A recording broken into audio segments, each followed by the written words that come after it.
The ocean is a dangerous place. For centuries, mariners have battled the power and the fury of the sea.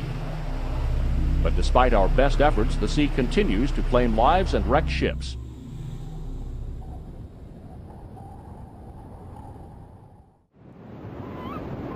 But this powerful force is not just a threat to mariners. Many beachgoers have also been claimed by the sea. Even a walk on the beach can quickly become a life-threatening situation. Weather and sea conditions on the beach can rapidly change. Sneaker waves can knock people down or violently throw them against nearby rocks. Once in the water, powerful currents can sweep people out to sea. Rising tides can trap people in coves or on rock formations.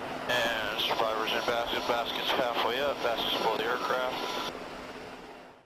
Even seemingly harmless pieces of driftwood resting on the beach can quickly be picked up by an unexpected wave and tossed on top of someone.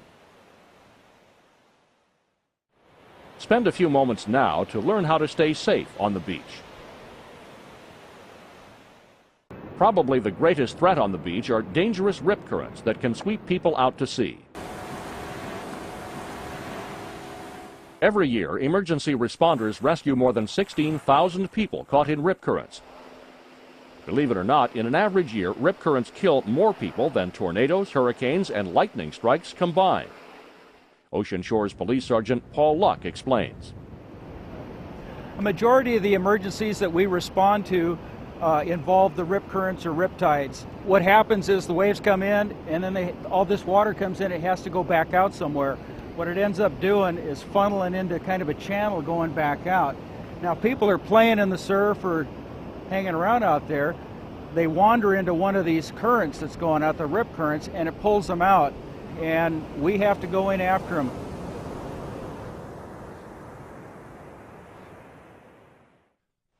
June 2003. Sandy Lamont and her husband are at a popular beach when their 11-year-old son Ryan is caught in a rip current. Sandy explains what happened that day.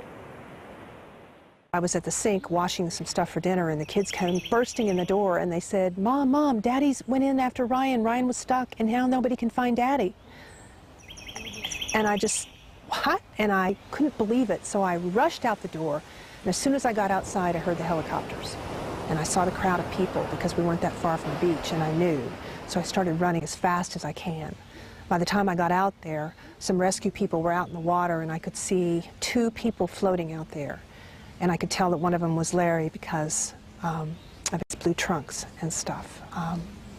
They got the other man out, and they were able to revive him, but it took at least 15 minutes to try to get Larry out, and he was gone. If the kids had been trained to how to handle a rip current if they were to get into one, to float with it and not fight back against it, and if Larry had known this, he would have never tried to swim to Ryan. None of this would have ever happened. Ryan was really easily rescued, as it turned out. And Larry and then another man lost his life trying to save Larry, all for the sake of a lack of knowledge.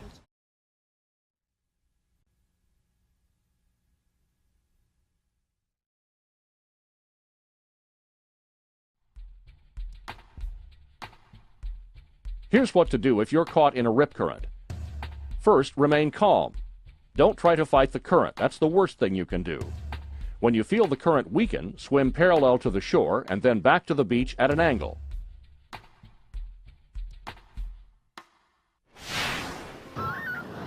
You're looking at the power of a sneaker wave. This home video was shot at Ocean Shores and shows how quickly a wave can engulf the entire beach. These waves can strike beachgoers with incredible force, knocking victims down or throwing them violently against nearby rocks. Commonly what happens during the winter seasons, you'll have crashing waves. It's a beautiful sight for people to come down here. Unfortunately, they make the mistake of trying to get as close to the water as possible.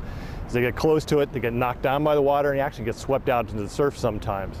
That's the time when the rescue people were called out.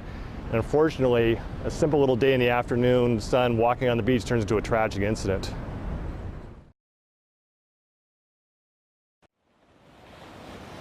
Tragedy was avoided that day. Everyone on the beach survived the incident and learned just how powerful and unforgiving the ocean can be.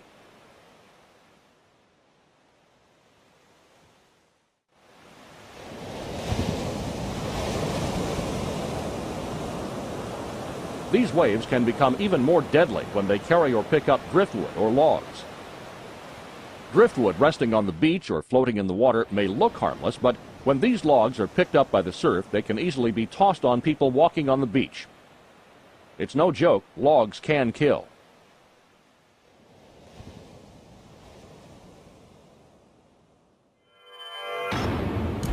Cannon Beach, Oregon. Two men who went for a swim have become stranded on a rock formation.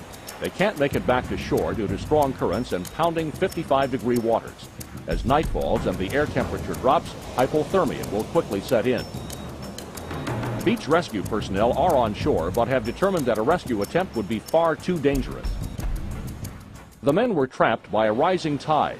Tides can move in quickly, stranding anyone on the rocks in a matter of minutes.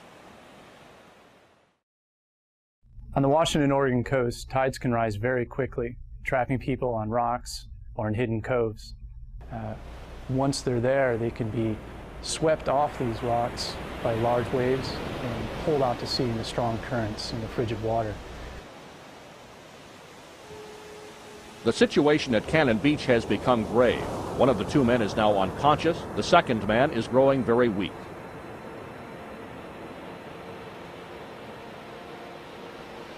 However, the victims are in luck. A Coast Guard helicopter has arrived to rescue the men. After moving into position, a rescue swimmer is lowered to hoist the men to safety. Both men were rescued and are fortunate to be alive.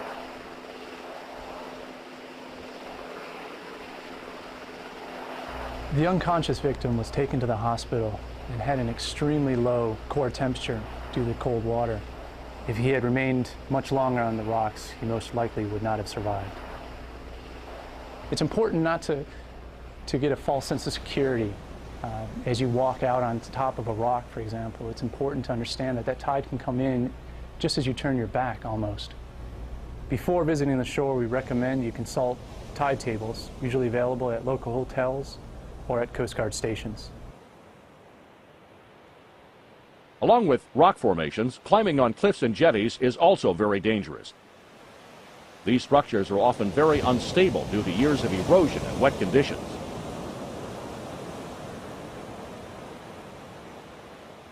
Also, use caution when you're walking near overhangs or steep cliffs. Loose rocks could fall down on top of you at any time. Our beaches are a scenic treasure to enjoy. But do so safely. Remember, when you're on the beach, know how to swim out of a rip current. Never swim alone. Stay away from driftwood. Be aware of tidal activity. Watch out for sneaker waves. Be extremely careful near rock formations and cliffs. Never let children play on the beach without supervision. By following these important tips, your visit to the beach will be a safe and enjoyable one. But remember, the ocean is a powerful force to be respected.